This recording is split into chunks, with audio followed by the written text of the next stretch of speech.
மாற்றத்திற்கேற்ப ஒவ்வொரு துறையிலும் அப்டேஷன் நடந்து கொண்டே இருக்கிறது. அந்த வகையில் பாலியல் தொழிலிலும் இன்றைய காலகட்டத்திற்கு ஏற்ப வாட்ஸ்அப் குரூப், ஆன்லைன் பரிவர்த்தனை என வெகுவாகவே அப்டேட் ஆனதுண்டு. அதன் உச்சமாக ஆம்னி பஸ்ஸுகளிலும் காம களியாட்டங்களை சத்தமில்லாமல் அரங்கேற்ற தொடங்கிவிட்டார்கள். பாயிண்ட் டு பாயிண்ட் பரவசம் என்னும் டீலிங்கில் நடைபெறும் இந்த பகீர் செக்ஸ் நெட்வொர்க் பற்றி அலசுகிறது இந்த ரிப்போர்ட். சமீபத்தில் கரூர் அருகே உள்ள தான்தோணிமலை ஊரணி பகுதியில் உள்ள ஒரு வீட்டில் பாலியல் தொழில் நடப்பதாக வந்த தகவலை அடுத்து விபச்சார தடுப்பு பிரிவு போலீசார் அந்த வீட்டிற்குள் நுழைந்து சோதனையிட்டிருக்கிறார்கள். அப்போது கரூர் மாவட்ட பாஜக உள்ளாட்சி பிரிவு தலைவர் ரகுபதியும் 2 பெண்களும் கையும் களவுமாக சிக்கியிருக்கிறார்கள். அவர்களிடம் போலீசார் நடத்திய விசாரணையில் ரகுபதி தலைமையிலேயே அந்த வீட்டில் பாலியல் தொழில் நடந்து வந்ததும், கரூர் பகுதியில் மட்டுமல்லாமல் கரூரை மையமாக வைத்து தமிழகம் எங்கும் அவர்கள் பாலியல் தொழில் நடத்தியதும் அம்பலமாகி இருக்கிறது. இது குறித்து நம்மிடம் பேசிய கரூர் வட்டார இன்ஸ்பெக்டர் ஒருவர், கடந்த வருடம் பள்ளி மாணவிகளை வைத்து கரூரில் உள்ள நரிக்கட்டியூர் மற்றும் காந்தி கிராமம் பகுதியில் வீடு வாடகைக்கு எடுத்து பாலியல் தொழில் நடத்தியதாக ஓய்வு பெற்ற SI மோகன் போக்சோவில் கைதானார். இந்த நிலையில் கரூர் தான்தோணிமலை பகுதியில் ஒரு வீட்டில் பாலியல் தொழில் நடப்பதாக தகவல் வந்தது. ஒரு வாரமாக அந்த வீட்டை நாங்கள் கண்காணித்தோம். எக்ஸ்போர்ட் கம்பெனிக்கு வேலைக்கு செல்லும் 5க்கும் மேற்பட்ட பெண்கள் காலையிலேயே இந்த வீட்டுக்கு வந்து விடுவார்கள். மீண்டும் மாலை 5 மணிக்கு வெளியேறுகிறார்கள். இடைப்பட்ட நேரத்தில் பல ஆண்கள் அந்த வீட்டுக்குள் சென்று வந்தார்கள். இதையடுத்து அந்த வீட்டில் பாலியல் தொழில் நடப்பதை உறுதி செய்து கொண்ட பின் அதிரடியாக உள்ளே நுழைந்தோம். அங்கு 2 பெண்களும் அவர்களை வைத்து பாலியல் தொழில் செய்யும் ரகுபதியும் இருந்தார். அவர்களிடம் மேற்கொண்ட விசாரணையில் கரூர் மாவட்டம் மாயனூர் ஊராட்சி மன்ற தலைவரின் கணவர்தான் ரகுபதி என்பதும், அவர் மாவட்ட பாஜக உள்ளாட்சி அமைப்பின் தலைவராக இருக்கிறார் என்பதும் தெரியவந்தது.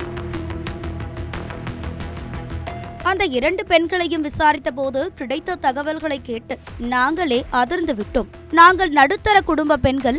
தினமும் திருச்சியில் இருந்து பாசஞ்சர் ரயிலில் கரூரில் உள்ள ஒரு எக்ஸ்போர்ட் கம்பெனிக்கு வேலைக்கு வருவோம்.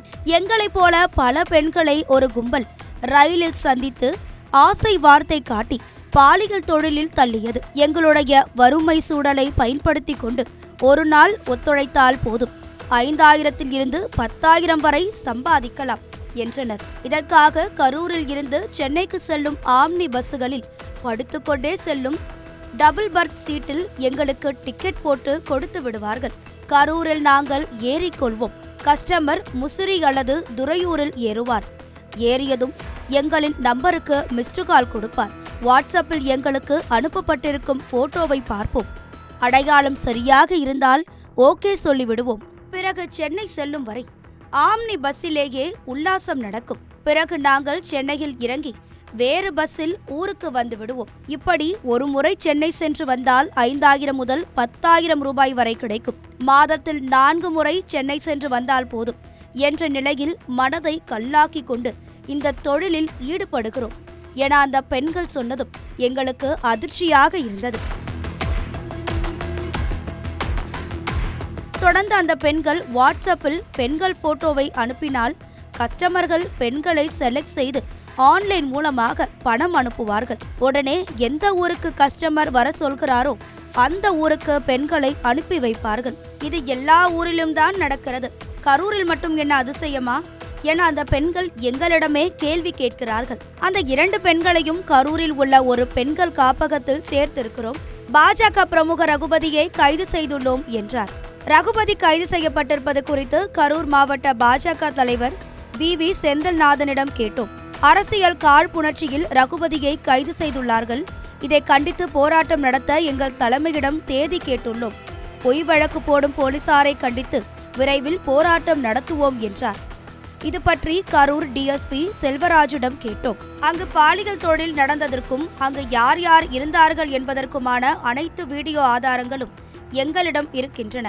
போலீசார் சட்டப்படிதான் நடவடிக்கை எடுத்திருக்கிறார்கள். இந்த கும்பல் வேறு எங்கும் பாலியல் தொழில் நடத்தி கொண்டிருக்கிறதா என்பதை பற்றியும் விசாரிக்கிறோம் என்றார்.